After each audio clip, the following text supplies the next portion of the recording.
포항의 골목, 폐점된 주점, 그리고 사라진 사람들. 모든 흔적이 사라진 듯 했지만 그 웃음은 여전히 남아 있었죠. 교도소 안에서도 그는 자신이 만든 어둠을 자랑하듯 미소를 지었습니다. 인간의 잔혹함은 형태를 바꾸며 반복되고 그 잔향은 또 다른 누군가의 기억 속에 스며듭니다. 아침 여러분, 다크한 나이트메어 출발합니다. 작은 댓글, 구독과 좋아요 해주셔서 감사합니다. 비가 쏟아지던 봄밤이었죠. 포항 북쪽의 바다는 흰 포말로 일렁였고 그 아래 어둡게 꺼진 단란주점의 불빛이 비에 젖은 유리창 너머로 번지고 있었어요. 업주 서연은 괜히 불안했죠. 그날따라 손님도 없고 전화 한 통은 이상하게 길게 울렸어요. 수화기 너머로 들린 목소리는 도현이었죠. 오늘은 좀 봐줘요. 누나, 그 한마디에 서연의 손끝이 떨렸어요. 그 목소리는 오래전부터 어딘가 서늘했거든요. 그래도 거절하지 못했어요. 불길함이 코끝에서 맴돌았지만 결국 그는 문을 열어줬죠. 민지는 그날 쉬고 싶었죠. 비가 억수같이 퍼붓는 날 아무 일도 하고 싶지 않았어요. 그런데 서연의 목소리가 전화를 통해 절박하게 들렸어요. 잠깐만 와줄래? 손님이 좀 이상해. 민지는 그 한마디가 귀에 걸렸지만 결국 우산을 챙겼죠. 가게 문을 열자 눅눅한 공기 속에서 낯선 남자의 그림자가 앉아 있었어요. 칼처럼 날선 시선이 잠시 그녀를 스쳤죠. 서연은 억지 웃음을 띠며 반갑게 손짓했어요. 그 불안한 웃음 속에는 이미 짙은 두려움이 스며 있었죠. 민지는 알 수 없는 긴장감에 자리에 앉았어요. 술잔이 몇 번 오가고 공기가 무겁게 가라앉은 순간이었죠. 도현이 자리에서 천천히 일어났어요. 아무 말도 없이 문 밖으로 나갔다가 잠시 후 칼날 2개를 손에 든 채 다시 들어왔어요. 비에 젖은 우비에서 물방울이 떨어졌고 바닥에는 서늘한 소리가 울렸죠. 그때 서연의 얼굴이 하얗게 질렸어요. 자기, 왜 그래? 장난치지 마. 하지만 도현은 웃지 않았어요. 오히려 천천히 고무장갑을 꺼내 손에 끼웠죠. 그 소리, 툭툭, 그 순간 공기가 끊겼어요. 민지는 본능적으로 알았죠. 지금부터는 누구도 도망칠 수 없겠다고. 서연은 손에 든 술잔을 내려놓았죠. 도현의 눈동자 안에는 이미 사람의 온기가 사라지고 있었어요. 그는 서연에게 다가가며 낮게 중얼거렸죠. 그날 나 피했죠. 왜 그랬어요? 목소리가 묘하게 갈라졌어요. 억눌린 분노와 기묘한 슬픔이 섞여 있었죠. 그가 움직일 때마다 금속의 차가운 냄새가 섞인 비 냄새가 밀려왔어요. 서연은 뒤로 물러섰지만 공간이 좁았어요. 벽끝이 등에 닿았죠. 민지는 두 사람의 대화가 점점 낯설게 들렸어요. 마치 오래된 악몽이 현실로 스며드는 것 같았죠. 민지의 손끝은 식은땀으로 젖었어요. 그녀는 천천히 시선을 돌렸죠. 도현의 손에 들린 칼날이 네온빛을 반사하며 희미하게 떨렸어요. 순간 그가 움직였어요. 짧은 숨소리가 튀어나왔고 칼끝이 공기를 가르며 번쩍였죠. 서연은 본능적으로 손으로 목을 감쌌어요. 그러나 피는 이미 흘러내렸죠. 비와 섞여 바닥에 어두운 자국을 만들었어요. 도현은 고개를 비틀며 낮게 웃었어요. 이제 나한테 거짓말하지 마요. 그의 말끝에 묘한 체념이 섞여 있었죠. 민지는 몸을 떨며 숨을 삼켰어요. 비는 멈추지 않았어요. 가게 안은 눅눅하고 알코올 냄새와 피 냄새가 뒤섞였어요. 도현은 숨을 가다듬으며 장갑 낀 손으로 서연의 팔을 붙잡았죠. 아직 안 끝났어요. 둘 다 나한테 빚 있어요. 서연은 고개를 흔들며 울먹였죠. 그만해. 제발. 그 말에 도현의 얼굴이 미묘하게 일그러졌어요. 웃는 듯 울먹이는 듯 그 감정이 불안하게 흔들렸죠. 민지는 그 틈에 도망칠 생각을 했지만 몸이 굳었어요. 공포는 사람을 잡아두는 쇠사슬 같았죠. 잠시의 정적이 흘렀죠. 도현은 서연의 귀에 입을 대고 무언가를 속삭였어요. 그 말이 끝나자 서연의 얼굴이 완전히 무너졌어요. 그는 천천히 몸을 돌리며 민지에게 시선을 옮겼죠. 이제 너 차례예요. 칼이 바닥을 긁었고 쇠소리가 끈질기게 울렸어요. 민지는 눈을 감았죠. 하지만 그 순간 서연이 비틀거리며 도현의 팔을 잡았어요. 그 짧은 저항이 유일한 기회였죠. 민지는 그 틈에 화장실로 뛰어들었어요. 문을 걸어 잠그고 온몸으로 밀었죠. 문 밖에서는 숨소리와 함께 금속이 긁히는 소리가 이어졌어요. 열어요. 지금 열어요. 도현의 목소리는 낮고 끊겨 있었어요. 민지는 숨을 참고 귀를 대었죠. 바깥의 세계는 이미 다른 세상이 된 것 같았어요. 피와 분노, 그리고 죽음이 뒤엉킨 냄새가 스며들고 있었죠. 바닥에 물이 발끝을 적셨고 손은 떨려서 문고리를 더 세게 잡았어요. 한참이 지나서야 소리가 멈췄어요. 비슷한 정적이 흘렀죠. 그때 멀리서 문이 닫히는 소리가 났어요. 도현이 나간 걸까? 아니면 속임수일까? 민지는 한 발자국도 움직이지 못했어요. 시간이 길게 늘어졌어요. 민지는 휴대폰을 꺼내 떨리는 손으로 번호를 눌렀죠. 진수에게 전화를 걸었어요. 지금 주점이야. 언니 죽었어. 제발 경찰 불러. 목소리는 이미 울음과 공포로 뒤섞여 있었어요. 전화기 너머로 진수의 숨소리가 섞였어요. 잠깐만. 버텨. 그 짧은 말에 민지는 울음을 삼켰죠. 화장실 벽에 기대어 천천히 주저앉았어요. 밖에서는 여전히 빗소리가 쏟아지고 있었죠. 그 소리는 마치 세상이 무너지는 소리 같았어요. 경찰이 도착했을 때 주점 안은 침묵뿐이었죠. 형사관과 형사인은 현관을 비추는 손전등을 들고 안으로 들어갔어요. 피 냄새가 공기를 짓눌렀고 바닥엔 끈적한 자국이 이어져 있었어요. 서연은 문가에 쓰러져 있었어요. 알몸의 피부는 창백했고 얼굴에는 아직 공포의 흔적이 남아 있었죠. 형사강은 이를 악물었어요. 이건 단순한 술집 싸움이 아니네요. 형사인은 주변을 살피며 말했다죠. 헬멧이 있어요. 우비도요. 급하게 버리고 간 것 같아요. 비에 젖은 헬멧과 우비. 형사강은 그것을 비닐봉지에 담으며 중얼거렸죠. 오토바이 탄 놈이야. 그들은 단서 하나로 움직였어요. 비가 퍼붓는 거리를 뛰어다니며 인근의 식당과 분식집, 배달원들을 일일이 확인했죠. 이 헬멧 본 적 있습니까? 그러나 대부분은 고개를 저었어요. 몇 시간 뒤 한 분식집 주인이 조심스레 대답했어요. 그거 우리 배달원 거 같은데요. 형사강의 눈빛이 번쩍였죠. 이름이 뭐죠? 주인은 짧게 말했다죠. 도현이에요. 그 이름을 듣는 순간 공기가 변했어요. 형사강은 곧장 기록을 열어 전과를 조회했어요. 화면에 뜬 숫자, 절도, 폭력, 성범죄, 강도, 14범. 그의 이력이 스크롤처럼 끝없이 이어졌죠.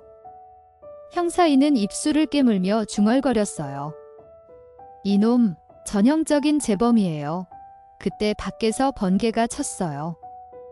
빗물이 유리창을 때렸고 사무실 안의 공기가 짙어졌죠. 도현. 이번엔 어디로 간 거지? 그들의 시선은 지도 위의 한 점으로 모였어요. 경찰의 추적은 곧장 시작됐어요. 분식집 주인은 손을 떨며 말했다죠. 출근은 했는데 새벽부터 안 왔어요. 그 말 한마디에 형사강은 확신했어요. 이미 움직였군. 그는 현장팀에게 명령했어요. 영일대 인근 CCTV 전부 확보해. 비 오는 날 우비 입은 남자. 그 명령이 떨어지자 모니터 속엔 흐릿한 영상들이 줄줄이 뜨기 시작했어요. 어둠 속에서 걸어가는 한 남자, 그리고 오토바이의 붉은 미등. 그것은 도현이었죠.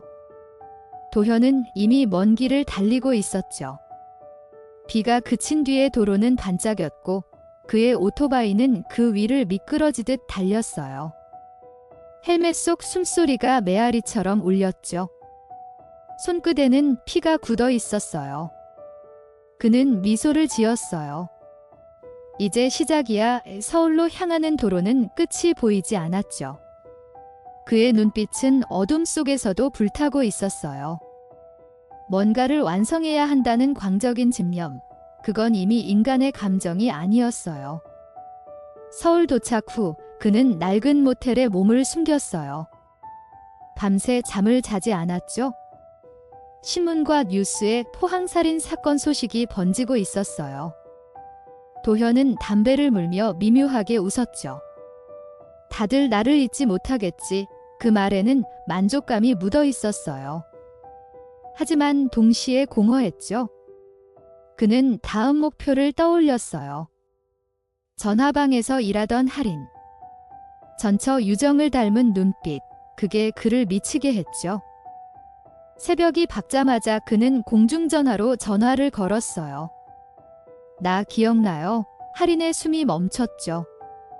할인은 그 목소리를 듣는 순간 손에서 수화기를 떨어뜨렸어요. 그날 이후 잊었다고 믿었는데 그가 다시 나타났어요. 공포는 몸 안에서 되살아났죠. 그는 천천히 말했다죠. 한 번만 만나자. 얘기만 해요. 할인은 거짓으로 응했어요. 알겠어요. 낮에 봐요. 하지만 마음속에선 이미 경찰에 신고할 생각이었어요. 그러나 도현은 그녀의 의도를 읽고 있었죠. 그는 늘 상대의 거짓말을 냄새로 구분했어요. 약속한 낮, 할인이 일터 앞골목에 섰을 때 도현은 이미 근처에 있었죠. 그는 사람들 틈을 지나며 조용히 다가왔어요. 그의 옷은 여전히 검은색 우비, 손엔 아무것도 들리지 않았죠. 하지만 그 눈빛이 모든 걸 말해줬어요. 할인은 뒤를 돌아보다가 그의 그림자를 봤어요. 순간 숨이 멎었죠. 도현은 낮게 웃으며 말했다죠. 거짓말은 끝이 나야 해요. 그 한마디에 할인은 비명을 지르지도 못했어요. 도현은 할인을 밀치고 골목 안쪽으로 끌고 갔어요. 지나가는 사람들은 잠깐 쳐다봤지만 아무도 개입하지 않았어요. 도시의 소음은 모든 비명을 삼켰죠. 좁은 벽틈 사이 할인은 필사적으로 저항했어요. 그 와중에도 도현은 웃었어요. 넌 아직도 내 말을 무시하죠. 칼은 없었어요. 대신 그는 손으로 그녀의 목을 조였죠. 얼굴은 일그러졌고 눈은 흐릿해졌어요. 그러나 그 순간 지나가던 행인의 발소리가 들렸어요. 도현은 손을 떼고 어둠 속으로 사라졌죠. 할인은 가까스로 벽에 기대어 숨을 몰아쉬었어요. 팔에는 멍이, 목엔 붉은 자국이 남았죠. 그녀는 떨리는 손으로 휴대폰을 켜 경찰에 신고했어요. 그가 또 왔어요. 포항에서 사람 죽인 그 남자요. 경찰은 즉시 움직였죠. 신고가 접수된 순간 전국 수배령이 떨어졌어요. 형사강은 밤새 포항에서 서울로 올라가며 중얼거렸어요. 이번엔 반드시 잡아야 해요. 도현은 이미 부천으로 향하고 있었죠. 버스 안창 밖에는 회색빛 아침이 지나가고 있었어요. 사람들은 피곤한 얼굴로 앉아 있었지만 그의 표정만은 이상하게 평온했어요. 그는 속으로 중얼거렸죠. 유정, 이제 내 차례야. 그 말은 한 번도 멈춘 적 없는 분노의 잔향이었어요. 버스가 터미널에 멈추자 그는 무심히 일어섰어요. 주머니 속엔 고무장갑 한 켤레와 칼 하나가 들어 있었죠. 부천의 골목은 낯설었어요. 그는 낮은 담벼락을 따라 걸었죠. 벽엔 오래된 낙서와 담배 자국이 남아 있었어요. 그가 찾는 집은 오래된 빌라. 초인종엔 주정이라는 글씨가 희미하게 남아 있었죠. 도현은 그 이름을 손가락으로 문질렀어요. 순간 미소를 지었죠. 그 표정은 사랑도 미움도 아닌 무언가의 끝이었어요. 그는 초인종을 누르려다 멈췄어요. 멀리서 경찰차 소리가 들렸어요. 본능이 경고했죠. 형사강은 인천 부근에서 수사망을 좁혀가고 있었어요. 그놈은 반드시 전처에게 갈 겁니다. 패턴이 똑같아요. 형사인은 차량 위치 추적 보고서를 펼쳤죠. 맞아요. 서울에서 부천, 그리고 인천으로 이동 중이에요. 신용카드 사용 흔적도 없어요. 그들은 즉시 검문소를 설치했어요. 그날 밤 인천의 모든 출입도로에는 경찰차가 깔렸죠. 도현은 마지막 담배를 피웠어요. 불빛이 어둠 속에서 깜빡였죠. 그는 미소를 지으며 중얼거렸어요. 그래도 이 세상은 내가 끝내야 해요. 그 말은 저주 같았어요. 멀리서 경찰차 사이렌이 들렸고 그는 잠시 눈을 감았어요.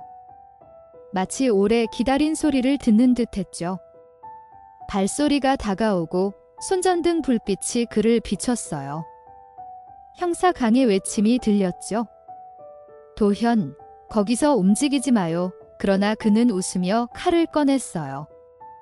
형사강은 숨을 고르며 총을 들었어요. 도현의 손에는 반짝이는 칼이 있었죠. 빗물이 그 칼끝을 따라 떨어졌어요. 이제 끝이에요. 도현이 그가 말하자 도현은 고개를 숙이며 웃었어요. 끝은 내가 정해요. 그 말이 끝나자마자 그는 순식간에 달려들었죠. 형사인은 옆에서 제압하려 했지만 도현의 움직임은 너무 빨랐어요. 총성이 울리고 비명과 함께 칼이 바닥에 부딪혔어요. 도현의 팔에 피가 번졌죠. 그제야 그는 무릎을 꿇었어요. 눈은 여전히 미소 짓고 있었어요. 형사강은 피 묻은 칼을 비닐에 담으며 천천히 말했다죠. 이 눈빛 끝까지 사람 같지 않네요. 도현은 숨을 몰아쉬며 형사의 얼굴을 쳐다봤어요. 당신도 알죠. 사람은 원래 이렇게 태어나요. 그 말에 형사강의 이마에 주름이 깊어졌어요. 그가 느낀 건 분노가 아니라 허무였어요. 수많은 범죄자를 봐왔지만 이렇게 완전히 무너진 눈빛은 처음이었죠. 도현은 포승줄에 묶인 채 피식 웃었어요. 서연이 아직 나를 보고 있을까요? 조사실 안은 정적뿐이었어요. 형사인은 보고서를 넘기며 말했다죠. 포항, 서울, 부천. 정확히 3단계 패턴이에요. 여자를 중심으로 분노를 쌓고 반복하는 방식. 형사강은 의자에 기대어 눈을 감았어요. 교화 가능성은 없어요. 전문가도 단정했어요. 사이코패스 점수 28점. 형사강은 담배를 꺼내 불을 붙였죠. 이 정도면 이미 인간을 떠났네요. 그 말이 허공에 남았어요. 도현은 유리창 너머에서 형사들의 대화를 듣고 웃고 있었어요. 신문에는 그의 얼굴이 실렸어요. 전과 14범, 연쇄살인 혐의로 검거의사회는 다시 분노했고 사람들은 입을 모았죠. 왜 또 풀어졌을까? 그러나 그 분노는 하루 이틀뿐이었어요. 세상은 빠르게 다른 뉴스로 바뀌었죠. 교도소 안에서 도현은 신문을 보고 비웃었어요. 결국 다 있죠? 사람은 늘 그랬어요. 벽에 붙은 희미한 그림자를 보며 그는 낮게 중얼거렸어요. 다음 생에도 난 나일 거예요. 유정은 재판을 방청석에서 지켜봤어요. 그녀의 손은 떨리고 있었죠. 도현은 피고석에 앉아 아무 감정 없이 법정을 바라봤어요. 판사 최가 판결문을 읽었어요. 피고인 도현을 무기징역에 처한다. 이 순간 방청석에 있던 유정은 눈을 감았어요. 그 한 문장이 세상의 모든 소리보다 무겁게 들렸죠. 도현은 미소를 지었어요. 이제 끝났네요. 그러나 그 미소는 오히려 시작처럼 보였어요. 형사강은 법정을 나서며 중얼거렸어요.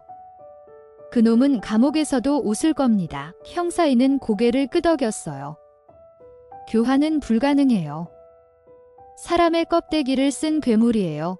두 사람은 담담히 걸었어요. 밖엔 여전히 비가 내리고 있었죠. 비는 모든 흔적을 씻어내지만 이 사건만큼은 지워지지 않을 거였어요. 사람들은 그날 이후 주점의 이름조차 잊었지만 형사강은 밤마다 그 헬멧과 우비를 떠올렸죠. 교도소의 새벽은 차가웠어요. 도현은 창살 사이로 희미한 달빛을 바라봤죠. 그는 벽에 새겨진 자국을 손끝으로 문질렀어요. 서연, 아직 나 미워하죠. 그 말은 독백이었어요. 간수는 무심히 철문을 닫으며 중얼거렸죠. 이놈은 밤마다 같은 말을 반복해요. 그때 어딘가에서 새의 울음이 들렸어요. 새벽의 정막 속에서 도현의 눈빛이 천천히 빛을 잃었어요. 민지는 여전히 치료를 받고 있었어요. 의사는 말했죠. 시간이 필요합니다. 그녀는 창밖을 바라보며 답했어요. 그 사람의 얼굴이 아직도 보여요. 꿈속에서도 골목의 그림자가 따라오는 듯했죠. 민지는 조용히 눈을 감았어요. 죽은 사람보다 살아남은 내가 더 무서워요. 그녀의 말에 병실의 공기가 멈췄어요. 그 공포는 여전히 살아있었죠. 하리는 도시를 떠났어요. 사람 많은 곳에서는 숨이 막혔죠. 그녀는 조용한 바닷가 마을에서 새 삶을 시작했어요.